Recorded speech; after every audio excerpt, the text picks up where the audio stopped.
Assalamualaikum warahmatullahi wabarakatuh. Selamat siang sahabat-sahabat semuanya. Kita kembali lagi di channel PKH Tarik Sidoarjo.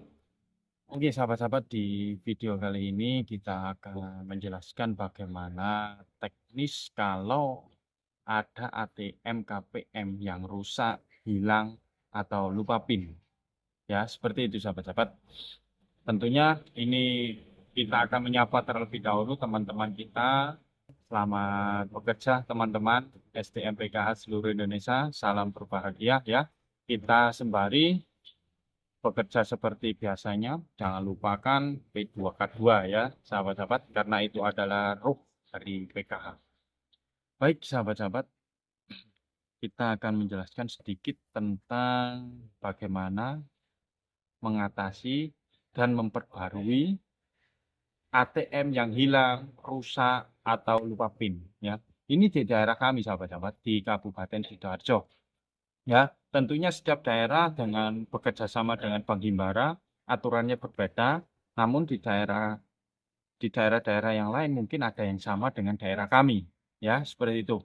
Oke, ini kemarin kita ada catatan ya, kita hasil rakor dengan Bank BNI bersama teman-teman SDM PKH bersama koordinator kami atau Korkap di eh, bersama Bank Himbara ya. Kebetulan di sini Bank BNI.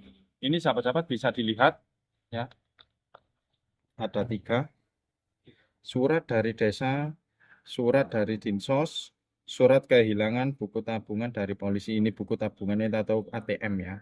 Ya, ini dari Bank BNI. Ya, seperti itu sahabat-sahabat. Jadi ada 3 surat ya untuk kehilangan ATM, untuk kerusakan ATM atau ganti baru.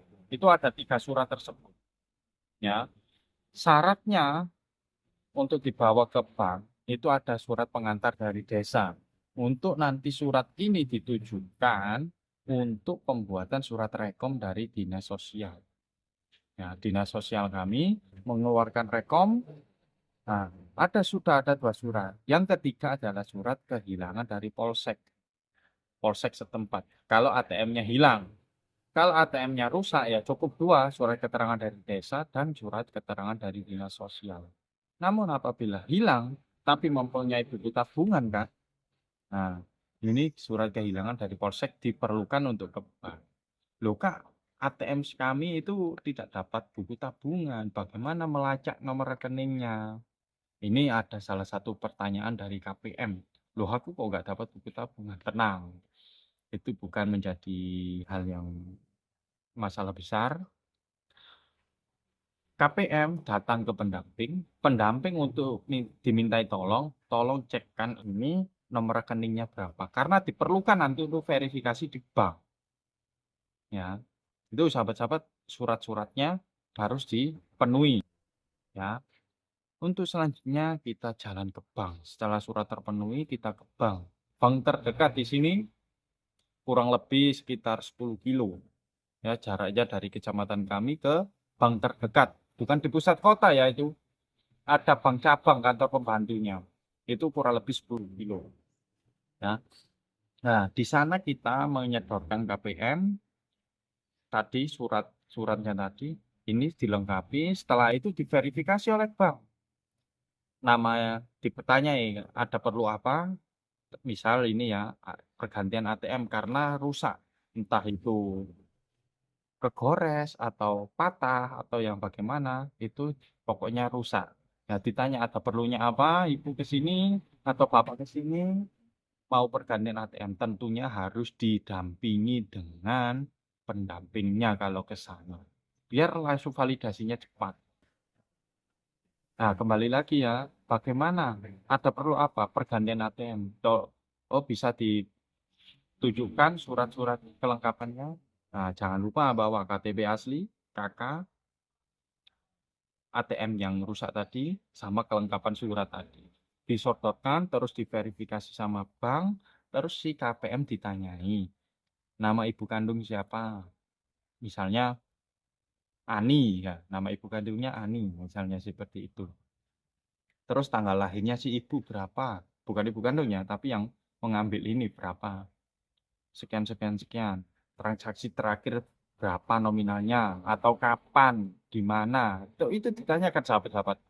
Jadi tidak bisa diwakilkan di sini karena ada verifikasi tersebut. Meskipun kalau diwakilkan, meskipun sudah di briefing, tetap nggak bisa karena ada proses wajah di sana di KTP. Sangat adil sahabat-sahabat di sini ya. Jadi itu setelah terverifikasi semuanya barulah dicetakkan. Prosesnya lama Kak? Enggak ya. Kalau semuanya perlengkapannya berkasnya lengkap, paling lama itu 15 menit sampai 20 menit selesai. Ya, itu belum antrinya sahabat-sahabat, itu proses pencetakan ya verifikasi saja ya. Kalau antriannya tergantung. Antrian di sana di bank, datang lebih pagi, dilayani lebih awal. Nah, itu untuk problematika yang sering terjadi di masyarakat atau di KPM kami. Ya, jadi kita pendamping tidak hanya verifikasi di lapangan, P2K2, tetapi harus mengoptimalkan hak-hak yang menjadi hak ke KPM tersebut. Itu sahabat-sahabat. Nah, kita sedikit menyinggung untuk pencairan tahap 2 di tahun 2025 ini, periode April, Mei, Juni. Ya, periode April, Mei, Juni itu seharusnya dicairkan di periode April, Mei, Juni ya. Ya di antara 3 bulan ini sahabat-sahabat.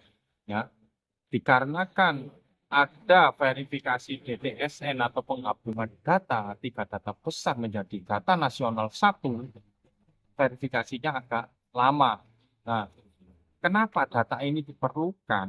Ya, data tunggal se-Indonesia itu harus ada, biar tidak terjadi ketimpangan lintas sektoral atau lintas kementerian, lintas dinas itu mempunyai data sendiri-sendiri. Misalnya sahabat, misalnya saya ini ya, saya didata oleh Kementerian Sosial sebagai anggota yang mampu, anggota keluarga mampu. Tetapi data oleh BPS, saya ini cukup atau menengah. Ya, beda. Dan di sini beda karena di sana beda variabel yang dipertanyakan dan juga mempengaruhi hasil yang ada di sana ya. Begitu sahabat-sahabat ya. Oke, terima kasih. Sedikit informasi mengenai tadi. Jangan hilangkan KKS-nya, tetap simpan harapan kami dengan rapi. Oke, terima kasih. Sebarluaskan informasi ini. Jangan lupa tekan tombol like, subscribe, dan juga sebarluaskan kepada KPM dan keluarga-keluarga yang ada di sana. Salam sehat, salam hormat kami, SDM PKH dan KPM PKH. Wassalamualaikum warahmatullahi wabarakatuh.